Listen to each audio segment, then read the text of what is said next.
भाई this might be the most emotional game जो कि मैंने शायद से तुम लोगों के साथ कभी बैठ के देखा होगा। इससे ज़्यादा मैं बता रहा हूँ भाई, मेरे दिल में 3-4 छेद हो चुके हैं। ठीक है, मैं मेरे ख्याल से ख़त्म भी हो गया हूँ मैं 3-4 मिनट के लिए मैच के बीच में, फिर वापस से जिंदा हो गया हूँ। अगली बार से हॉस्पिटल से ही देखूंगा मैं पोर्चुगल के। मैं बता रहा हूँ तुमको लॉन्डो, पोर्चुगल को सपोर्ट करना यानी कि तुम मान लो मानसिक संतुलन के लिए अच्छी बात नहीं है, बिल्कुल भी अच्छी बात नहीं है।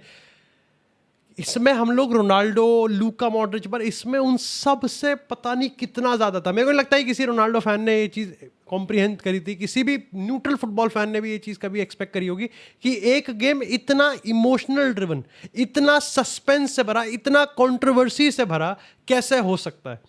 और भाई वीडियो में स्टार्ट करने से पहले मैं भाई यहाँ पर पता है मैच के बाद मैं बहुत ज़्यादा इमोशनल हो गया इस वजह से, क्योंकि all of a sudden all I can see was Diogo Jota. Stories, tweets, messages, तुम दोस्त जितने भी लोग मेरे दोस्त हैं, जितने भी मेरे को डीएम में, सब के सब दिल भराया भाई, मेरा दिल भराया। लोग स्कोर लाइन 2-1 डियोगो जोटा का नंबर। देखो मैं मानता हूँ भैया, देखो एवरीथिंग ये गॉड्स प्लान है, सिंपल सी बात है। डियोगो जोटा के कारण बच गए भाई, नहीं तो मतलब नहीं बनता। यहाँ पर दही भल्ले ठंडे हो चुके थे, अगर गर्म रहे हैं तो सिर्फ भाई की वजह से रहे और कोई हिसाब नहीं है। लेकिन हर एक रोनाल्डो फैन ने इस मैच के किसी ना किसी एक पॉइंट पे ये जरूर फील करा होगा कि मोरक्को अगेन, यूरुग्वे अगेन। वो फील कर गया होगा कि 2018 के वर्ल्ड कप फिर से हो रहा है, 2022 का वर्ल्ड कप फिर से हो रहा है। और मैच से पहले ये खबर आ चुकी है कि रोनाल्डो की बहन ने कंफर्म कर दिया कि भाई यहाँ पर वर्ल्ड कप के बाद रोनाल्डो भाई हमारे रिटायर हो जाएंगे पोर्चुगल नेशनल टीम से। तो और इमोशनल, बार बार camera Luka Modric then Cristiano Ronaldo, और इमोशनल। फिर अच्छा खासा हंसी दिलवाने के लिए फिर शाकाल के सर पे वो थोड़ा जूम करते थे, तो फिर भी थोड़ा सा माहौल यहाँ पर मनोरंजक पारिवारिक हो जाता था, थोड़ा सा हंस करते थे, हास्यास्पद जो भी करते थे वो करते थे। लेकिन अगेन भाई हम तो, तुमको पता ही है जितने भी लोग यहाँ पर इस चैनल पर रेगुलर हैं, कि हम लोग भाई वर्ल्ड कप में एक गिव अवे सीरीज कर रहे हैं, उसका आज तीसरा पार्ट है। और आज तो भाई खुशी का माहौल भी है। तुमको कुछ नहीं करना भाई, यहाँ पर सब्सक्राइब करना है और भाई एक कमेंट करते हुए जाना। हर एक वीडियो में पॉसिबल कर पा रहा हूँ मैं, कैसे ना कैसे भाई हो जाएगा। तुम टेंशन ना लो यार, तुम्हारे से दोस्ती पूरी अब पक्की हो चुकी है। 500K का हमने गोल तय कर रखा है, जर्सी हर घर घर जाएगी। ठीक है, थैंक यू सो मच भाई, तुम ऑलरेडी इतना मैसिव सपोर्ट कर रहे हो। लेकिन वापस से अगर गेम की बात करें, तुझे पता है कि तुम में से काफ़ी सारे लोग चाहते हैं कि मैं स्पेन पे बात करूं, लेकिन मुझे पता है कि स्पेन कर देगी खत्म। पर this is not the day, this is, ये मोमेंट ही नहीं है। ये मोमेंट है कि ये जो गेम हमने देखा है, this might be the craziest game इस वर्ल्ड कप का अभी तक का। कोई मतलब ही नहीं है, तुम समझ रहे हो। एक ऐसा फर्स्ट हाफ जहां पर अगेन टिपिकल पोर्चुगल पीछे पास कर रहे हैं, पता नहीं कौन सा भंडारा, कौन सी फूफी की शादी का कौन सा कन्यादान, कौन फेरे ले रहा है जो बार बार वहां चक्कर काटे जा रहे हैं, कौन शक्तिमान बना हुआ है। उसके बाद यहां पर पोर्चुगल गोल खा लेती है। Again it is such a crazy, मतलब हर रोनाल्डो का फैन डर गया होगा वहां पर। मैं बता रहा हूं, ये राउंड ऑफ 32 में यह हाल है। ये पोर्चुगल, मैं हाइपोथेटिकली मान के चलते हैं, अगर ये वर्ल्ड कप फाइनल में खेल गई तो खत्म ही हो जाएंगे हम। मैं तो आधा कबर से ही देखूंगा भाई वो गेम। रोनाल्डो यहां पर गोल मारता है और वो जो क्षण था ना भाई, मैं बता नहीं सकता कितना हैवी मोमेंट था, क्योंकि उस टाइम पोर्चुगल हार रही थी। रोनाल्डो ने वर्ल्ड कप नॉकआउट गोल में कभी गोल नहीं मारा, पेनल्टी मिली है। अगेन तुमको पता है when ever it is penalty world cup Ronaldo related, तुमको पता है ऑलरेडी कॉन्ट्रोवर्शियल हो जाता है वो। यहां पर एंड आउट ऑफ नोवेयर, पता है वो पेनल्टी भी इतना ज्यादा आउट ऑफ नोवेयर किया क्योंकि उसके आसपास पोर्चुगल लगी नहीं रही थी, पोर्चुगल ही नहीं लग रही थी। ऐसा लग रहा था सैन मैरिनो की आ गया भाई, ऐसा लग रहा था खालिद जमील ने यहाँ पर इंडियन टीम उतार दी यार। ऐसा लग रहा था कि भूल गए, कोई सिस्टम नहीं है यहाँ पर। उस टाइम ऐसा समझ में ही नहीं आ रहा था कि जब पहले हाफ में इतनी पासिंग करी, इतना डोमिनेट करा, इतने चांसेस भी मिस कर दिए, तो सेकंड हाफ में तो खत्म है भाई। क्रोएशिया अटैक कर रही है, क्रोएशिया ने गोल भी मार दिया। और अगर यहाँ पर 1-0 से 2-0 हो गया, 1-1 भी हो सकता है, लेकिन 2-0 हो गया तो गेम खत्म है बिल्कुल। और हमने ऑलरेडी वर्ल्ड कप में इतने सारे अपसेट देख लिए, उस टाइम पोर्चुगल को पेनल्टी मिलती। दिस इज एब्सोल्युटली भाई, ये भगवान के भरोसे ही है, ये सब भगवान के भरोसे। मैं बता रहा हूँ वर्ल्ड कप में एकमात्र टीम उतर रही है भगवान के भरोसे। ये वाइब एफसी ब्राजील है, ठीक है। आप कह सकते हो यहाँ पर इलीगल एफसी फ्रांस है। आप कह सकते हो कि यहाँ पर लाइक भस्म रगड़ के जो खड़ी हुई है दैट इज अर्जेंटीना एफसी। एक है भगवान भरोसे एफसी, जिसको बच गए एफसी कह लो, इसको कुछ भी कह लो, वो पोर्चुगल है भाई, वो पोर्चुगल है।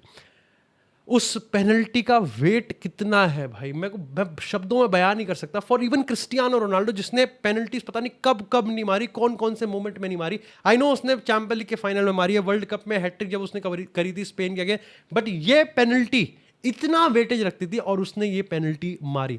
इसके बाद यहाँ पर अगेन ऐसा नहीं है कि भाई शाकाल ने बोल्ड मूव नहीं करे, ये गेम इतने ट्विस्ट एंड टर्न्स पे आ रहा था, इतना ज्यादा इसमें क्लाइमैक्स बनता जा रहा था, जैसे जैसे आगे जा रहा था वैसे वैसे गेम का क्लाइमैक्स और बढ़ता जा रहा था। ब्रूनो को सब्स्टिट्यूट कर दिया। तुम सोच रहे हो अगर क्रिस्टियानो रोनाल्डो के बाद कोई एक प्लेयर है जो कि अनडिस्प्यूटेड है, उसको सब्स्टिट्यूट कर दिया, और यहां पर 4 नए बंदे। एंड अगेन ऐसा कुछ नहीं है कि पोर्चुगल ने उसके बाद कुछ तगड़ा ही खेलना स्टार्ट कर दिया। एक तो देखो सिंपल सी बात है, 1-1 पे भी क्रोएशिया एक ऐसी टीम है जिसको एडवर्सिटीज यानी कि अनफोर्सीन सर्कमस्टांसेस में अपने आप को संभालना आता है। उनको हराना इसलिए टफ होता है क्योंकि उनको कितना ही लपेट लो, लथाड़ लो, गुद्दी थाम लो उनकी, लेकिन वो फिर भी बच बुचा के निकल जाते हैं। और उनके लिए एक्स्ट्रा टाइम ब्लेसिंग है, क्योंकि अल्टीमेटली पेनल्टीज में उनका रिकॉर्ड क्लीन है। उनको पता है कि उन्होंने पहले भी अपसेट कर रखे हैं, वो इस बार भी अपसेट कर सकते हैं। पोर्चुगल नए बंदे भर रही है, वो पोर्चुगल जो कि पुराने बंदों के साथ सेकंड हाफ में खेले नहीं जा रहे, पासेस नहीं हो रहे, अटैक नहीं बन रहे, सेकंड हाफ में 4 बंदे एक साथ उतारे। इसके बाद एक और ट्विस्ट अब क्रिस्टियानो रोनाल्डो के, और to be very honest I get it, I am like Ronaldo के फैन हम सब है, ठीक है, मतलब हम सब है, मतलब रोनाल्डो के फैन सारे सब जो भी, मतलब तुम समझ गए ना, मेसी फैन है, मैं कोई परिवर्तन नहीं करवा रहा, तुम समझ रहे हो। रोनाल्डो को सब्स्टिट्यूट करना was the right move, it was the right move. उस टाइम क्रिस्टियानो रोनाल्डो थका हुआ लग रहा था, and to be very honest I think यहां पर बात ईगो की नहीं है, यहां पर बात पर्सनल उसकी नहीं है। क्रिस्टियानो रोनाल्डो का जो बॉडी लैंग्वेज था after substituted, it is absolutely pure. Media नहीं दिखाएगा, ये मीडिया नहीं दिखाएगा। रोनाल्डो ऐसे कर देता ना, या ऐसे कर देता, वो जरूर दिखाता, उसकी हेडलाइन जरूर बनती, लेकिन क्रिस्टियानो रोनाल्डो ने अगेन ऐसा नहीं है कि कोई बहुत बड़ी आइकॉनिक चीज करी है, बट बीइंग कि रोनाल्डो की कोई छोटी से छोटी चीज भी कितनी ज्यादा मैग्नीफाई की जाती है। रोनाल्डो को समझ में आ गया था कि भाई उसको अब टीम के लिए भाई बाहर जाना पड़ेगा, क्योंकि यहां पर अब भागना है, अब डिफेंड करना है, और अल्टीमेटली क्रोएशिया को प्रेस करना पड़ेगा, उनको डराना पड़ेगा।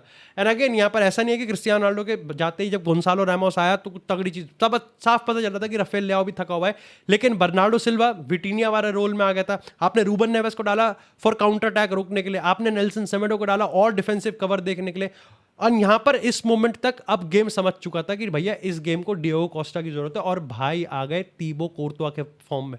भाई ने ठान लिया कि इस गेम के बाद स्टेडियम से बाहर रियल मैड्रिड का कॉन्ट्रैक्ट साइन करने जाऊंगा, नहीं तो यही मूद दूंगा। भाई आ गए अपनी फॉर्म में, भाई ने अपना अवतार ले लिया, भाई ने डियोगो वो ड्रैगन बॉल जी का सुपर सैयन मोड में आ गए। ये सारी चीजें एक साथ क्लिक कर रही थी, लेकिन पोर्चुगल फिर भी बच रही थी। एंड अल्टीमेटली राफेल लियाओ का एक प्रॉपर क्रॉस और गोंसालो रैमोस ने विनर गोल करा। ये आई थिंक 90+3 90+2 के आसपास गोल आया। 10 मिनट का एडिट टाइम था, हमें नहीं पता था और बताया भी नहीं गया था कि राउंड ऑफ 32 के बाद इमीडिएटली रेफरी राउंड ऑफ 16 चालू करेगा, क्योंकि गेम तो चला है 118वें मिनट तक। 118वें मिनट तक गेम दौड़ा दिया भाई ने। मेरे को समझ में ही नहीं आया कि गेम एक्स्ट्रा टाइम में कब चला गया। ये 2-1 पे कौन सा एक्स्ट्रा टाइम है, मैं समझ ही नहीं पाया। मैंने फटाफट से गूगल करा कि क्या राउंड ऑफ 16 का गेम इसी के बाद था, क्या राउंड ऑफ 32 क्रोएशिया पोर्चुगल, तो राउंड ऑफ 16 भी क्रोएशिया पोर्चुगल है। अगर वो रेफरी भाई शुरू हो गए, भाई ने लपेटना चालू कर दिया क्रोएशिया, फिर यहां पर अल्टीमेटली गोल मारते हैं। अगेन आई गेट इट कि यहां पर भाई उसके रिगार्डिंग बहुत कंट्रोवर्सी होने वाली है, और मेरे को लगता है कि आई थिंक यहां पर टच भी था। ऊपर से उन्होंने रेनातो विएगा वाला एंगल भी एक बार सर्च करा कि क्या यहां पर रेनातो विएगा ने डेलिबरेटली बॉल पीछे पास करी है, क्योंकि ये तो कंफर्म था कि अल्टीमेटली जिस प्लेयर पे गई वो तो ऑफ साइड खड़ा ही खड़ा था। एंड अल्टीमेटली यहां पर जैसा मैंने कहा कि सारे पुण्य, सारे देवी देवताओं ने आके भैया यहां पर आशीर्वाद दिया और पोर्चुगल ये गेम निकाल लेगी। क्योंकि अगर पोर्चुगल यहां पर वो गोल कंसीड कर देती तो इवन दो यहां पर ड्रॉ ही होता, पर तुम सोच रहे हो मोमेंटम कितना टैक्टिकली शिफ्ट हो जाता, खत्म हो जाता। क्योंकि रोनाल्डो भी नहीं है, ब्रूनो भी नहीं है, एंड आई गेट इट कि बहुत एक्सपीरियंस प्लेयर है, but who is the leader? Leader कौन है जो इस टीम को संभाल रहा है? ना ही वो गोंसालो कर सकता, ना ही वो राफेल लियाओ कर सकता। एंड अगेन क्रिस्टियानो रोनाल्डो भी बहुत एंशियस हो रहा था, ये वो चीज थी। बट ओवरऑल अगर मैं बात करूं तो पोर्चुगल भाई ये बच गए एफसी। ये मुझे नहीं पता ये वर्ल्ड कप में कहां तक जाने वाला है, टू बी वेरी ऑनेस्ट। ये एक ऐसी टीम है जो कि हर गेम हारना डिजर्व करती है, पर जीत भी जाते हैं, ये गेम निकालना भी जानते हैं। इनमें क्लच प्लेयर्स हैं, और आज एक बार फिर से Nuno Mendes absolute top notch goal, इतना खटारा गोल खाया। वो ही बैक पोस्ट इनसे डिफेंडिंग नहीं होती, या तो हेडर खा लेते हैं या सेकंड बॉल में, समझ में नहीं, क्योंकि इतने पैनिक करते हैं इतने। अगर लिटरली के सामने वाली टीम थोड़ा सा भी अगर इनको एक्सप्लॉइट करने पे आ गई ना, तो इनके हानन फानन में जो इनके दही बल्ले ठंडे हो जाते हैं ना, वो बढ़िया गर्म कर देंगे भाई, बढ़िया उस पर मीठी चटनी डाल देंगे तगड़ी तरीके से। और स्पेन परफेक्टली ऐसी टीम है जो एक्सप्लॉइट करना जानती है। पर फिर भी against all the odds, against all this cinema, हमको इस वर्ल्ड कप का सबसे क्लाइमैक्स, सबसे ट्विस्टिंग वाला गेम देखने को मिला। लिटरली यहाँ पर रिजल्ट के साथ सिजरिंग हो गई। तुम समझ रहे हो, ये वो गेम था, ये वो गेम था जिसने इस पोर्चुगल, अगर अभी तक किसी गेम ने, किसी मोमेंट ने इस पोर्चुगल के लिफ्ट को मूड नहीं करा होगा, तो यहाँ पर मूड को लिफ्ट नहीं करा होगा, तो वो ये गेम है। This game is everything. इस गेम के शुरुआत में डिएगो जोटा को ट्रिब्यूट दिया गया। लिटरली यहाँ पर हर पोर्चुगल के फैन ये गेम देखता हुआ डिएगो जोटा को याद कर रहा था। क्रिस्टियानो रोनाल्डो ने अपना वर्ल्ड कप कर्स तोड़ दिया, पोर्चुगल ने कमबैक कर दिया, इंजरी टाइम में विनर मार दिया और फाइनली बच भी गए। एवरीथिंग जो कि पोर्चुगल को चाहिए थी, that they can do anything. To be very honest, तुम अगर मेरे को कहोगे स्पेन टैक्टिकली बेटर है, अबे क्रोएशिया भी बेटर ही थी, ठीक है, कुछ नहीं करा यहाँ पर, अगेन वही 400-500 पास। लेकिन मैं शाकाल की बस एक चीज में तारीफ करूंगा कि उसने बोल्ड मूव डाले, उसने काम किया भाई। अगर उसको डिफेंसिव दिक्कत दे रही थी तो उसने भाई रूबन नेवेस को डाला, उसने नेल्सन सेमेडो को डाला। उसको गोल चाहिए था तो उसने यहाँ पर राफेल लियाओ को बनाए रखा, कॉन्चेचाओ को डाला, बल्कि यहाँ पर गोंजालो रैमोस को भी डाला। एंड अल्टीमेटली जब उसको लगा कि भाई अब रोनाल्डो नहीं प्रेस कर पाएगा और टीम को अल्टीमेटली अभी सबसे ज्यादा प्रेस की जरूरत है, अभी सबसे ज्यादा दिहाड़ी की जरूरत है, तो उसने रोनाल्डो को भी सब्स्टिट्यूट करा। तो शाकाल को उधर क्रेडिट देना पड़ेगा। पर ओवरऑल उसका जो गेम प्लान है स्टार्टिंग फ्रॉम द 0 मिनट, वो अभी भी छेद है उसमें भाई, उसमें छेद है, उसमें ऊपर नीचे दोनों जगह छेद है भाई, उसमें छेद ही छेद है भाई, उसमें वो छेद नहीं, वो भाई सुरंग है, वो गुफा है भाई, इतना डीप छेद है, वो इतना डीप छेद, तो छेद है बस, समझ रहे हो। अरे अगेन भाई बुरा लग रहा है भाई यहाँ पर लूका मॉड्रिच के लिए, क्योंकि भाई दिस क्रोएशिया अगेन छोटा सा देश है, बहुत कम लोग हैं। 2018 में फाइनल खेले थे, 2022 में ultimately the eventual champions Argentina से एलिमिनेट हो गया, और 2026 में कहीं ना कहीं अगर क्रोएशिया पोर्चुगल के अगेंस्ट ना होती तो sad, it was sad, but again ultimately they were against Portugal. So जो इमोशनल पूरा का पूरा जो बैगेज है, जो इमोशनल वेटेज है, जो उन पे भी प्रेशर था।